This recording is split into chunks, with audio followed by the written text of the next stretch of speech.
औज़ुबिल्लाहिमिनश्शैतानिर्रजीम बिस्मिल्लाहिर्रहमानिर्रहीम। राइबोसोम्स के बारे में आज हम पढ़ेंगे। राइबोसोम्स जो है इसके लिटरल मीनिंग होते हैं कुछ यूँ हैं, राइबो फ्राम राइबोसोमल आरएनए से लिया गया है, और सोम लफ्ज़ जो है फ्राम सोमा मीन बॉडी होता है, जिसाम यानी ऐसे जिसाम जो राइबोसोमल आरएनए पे मुश्तमिल है उसको हम राइबोसोम्स बोलते हैं।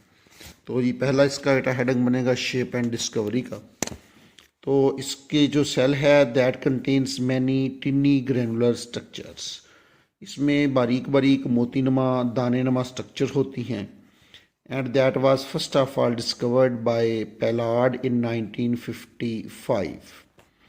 केमिकल कंपोजिशन के हवाले से बात करें तो इसमें इक्वल अमाउंट यानी 50% के करीब राइबोसोमल आरएनए होता है, 50% के करीब प्रोटीन होती है, hence they are called as ribonucleo proteins का नाम देते हैं।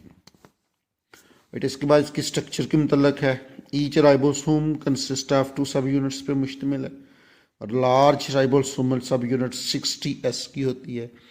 एस स्वेडबर्ग यूनिट है, दैट फॉर डेंसिटी के लिए इस्तेमाल होती है, सेंट्रीफ्यूगेशन के लिए इस्तेमाल होती है, वाइल स्मॉल राइबोसोमल सब यूनिट इज 40S है। ये यूक्रियाट्स में पाई जाती है। लेकिन अगर हम प्रोक्रियाट्स की बात करें तो प्रोक्रियाट का जो साइज़ है यूक्रियाट के राइबोसोम से छोटा होता है। उसमें लार्ज राइबोसोमल सब यूनिट 30S की होती है, और स्मॉल 30S की होती है, लार्ज 50S की, जबकि यूक्रियाट में 60 और 40 की है। अब यूक्रियाट में जब ये दोनों सब यूनिट्स आपस में अटैच होती हैं तो इनकी अटैचमेंट के बाद ATS बनती है, और इनकी अटैचमेंट को मैग्नीशियम आयंस कंट्रोल करते हैं। जबकि प्रोक्रियाटिक सेल में जब वो 30 और 50 मिलेंगी तो उससे 70S बनेगा। डिस्ट्रीब्यूशन है राइबोसोम की, राइबोसोम एक सेल में 2 फॉर्म्स में पाए जाते हैं। Number 1, it is either attach with rough endoplasmic reticulum के साथ अटैच होते हैं, और फ्रीली डिस्पर्स्ड इन साइटोप्लाज्म में आज़ादाना बिखरे हुए होते हैं। राइबोसोम अटैच होगा जब मैसेंजर आरएनए के साथ, हमेशा स्मॉल राइबोसोमल सब यूनिट के जरिए अटैच होता है। इसके बाद नेक्स्ट हेडिंग है पॉलीसोम का। जब एक ग्रुप ऑफ राइबोसोम अटैच होंगे मैसेंजर आरएनए के साथ, उस स्ट्रक्चर को हम बोलेंगे पॉलीसोम, जैसा कि ये डायग्राम में वाज़ेह है।